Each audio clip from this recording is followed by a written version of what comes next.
Welcome to the channel. I'm the Libservative. Donald Trump and Kamala Harris had their first and maybe only debate before the election. And even though there were some moments where I think Trump could have performed a lot better, in this video I'm going to go through the blatant lies and hypocrisy in some of these Kamala Harris moments because the projections reminded me of exactly why I hate the Democratic Party. Make sure you like and subscribe for more of this content, and let's get into the ugliness. What we have done and what I intend to do is build on what we know are the aspirations and the hopes of the American people. But I'm going to tell you all in this debate tonight, you're going to hear from the same old tired playbook, a bunch of lies, grievances, and name-calling. You know, she's absolutely right about that, and she's about to get started right now. What you're going to hear tonight is a detailed and dangerous plan called Project 2025 that the former president intends on implementing if he were elected again. So right away, that is misinformation. Donald Trump does not have his name attached to that project. At best, people he's worked with are attached to it, but he himself is not involved in any way, and he's gone on record saying that, and he will go on record again saying it later in this debate. We are going to get to immigration and border security during this debate, but I would like to let Vice President Harris respond on the economy here. Well, I would love to. Let's talk about what Donald Trump left us. Donald Trump left us the worst unemployment since the Great Depression. Donald Trump left us the worst public health epidemic in a century. Donald Trump left us the worst attack on our democracy since the Civil War. Two things that are hilarious about what she just said. The first is that this debate happened a day before 9/11. This was on September the 10th, 2024. The second is that Dick Cheney just endorsed this woman. I'm sorry, the worst attack on our democracy since the Civil War? Look, I get it. People don't like Trump, but if they keep over-exaggerating things like this, calling him Hitler and saying that January 6th was the worst attack on our democracy since the Civil War, these are insane claims and nobody can take them seriously. And then they wonder why people are turning to the right. And I pledge to you, when Congress passes a bill to put back in place the protections of Roe v. Wade, as President of the United States, I will proudly sign it into law. But understand, if Donald Trump were to be reelected, he will sign a national abortion ban. Understand, in his Project 2025, there would be a national abortion, a monitor that would be monitoring your pregnancies, your miscarriages. Once again, she keeps lying about Project 2025 and Donald Trump's involvement in it. I haven't read that document. I don't know if there actually is a clause about abortions and a national ban, but whether or not there is, Donald Trump is not attached to it, and she keeps trying to make it sound like he is, which is just a bold-faced lie. What she says is an absolute lie.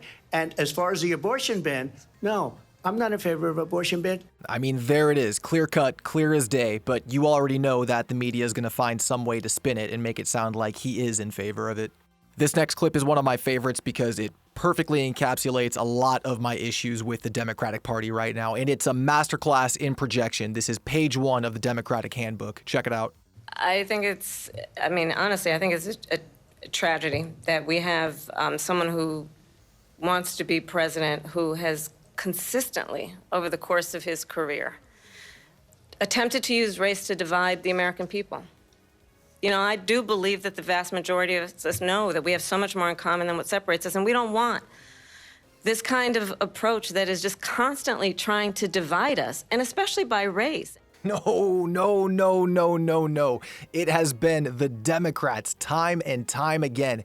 It has repeatedly been the left side of the aisle that has been trying to divide this country along racial lines ever since Donald Trump started his presidential bid in 2015. The left is obsessed with race. They will not shut up about it. So the fact she's pointing her finger across the aisle and trying to project that onto him is insane. Donald Trump got on the phone, called up some folks in Congress and said, kill the bill. And you know why?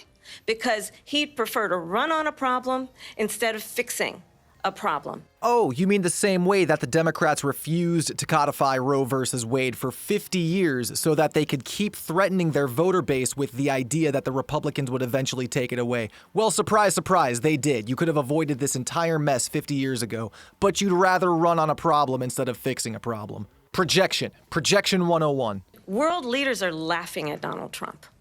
I have talked with military leaders, some of whom worked with you, and they say you're a disgrace.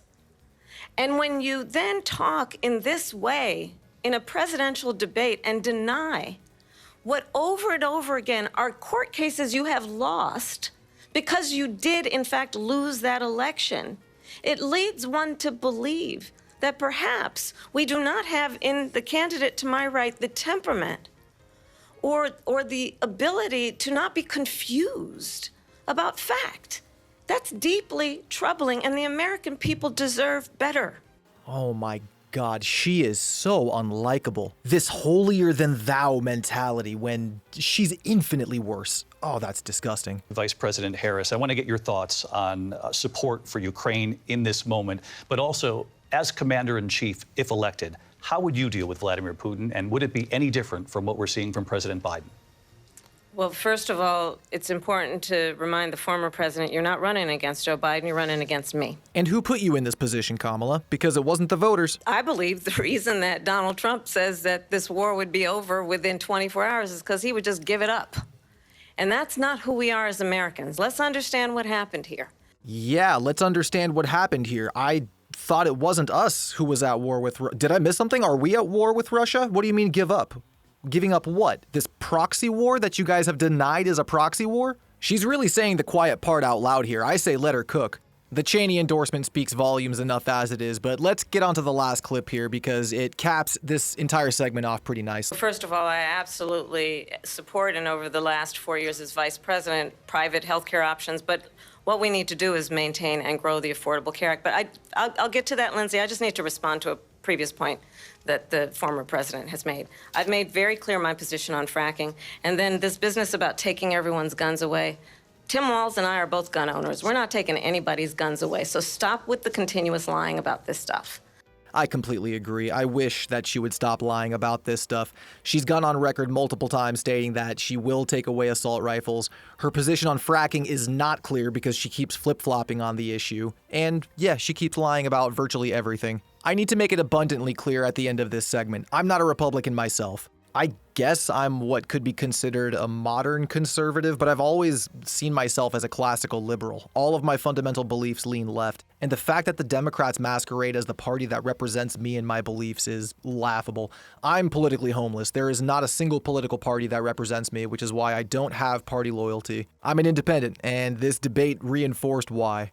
But I hope you guys enjoyed that. Didn't really make it for any reason in particular other than that I wanted to. And political season is ramping up and I figure I should at least try to get this channel off the ground. If you liked it, give the video a thumbs up. If you didn't like it, give it a thumbs down. But either way, consider subscribing for more content.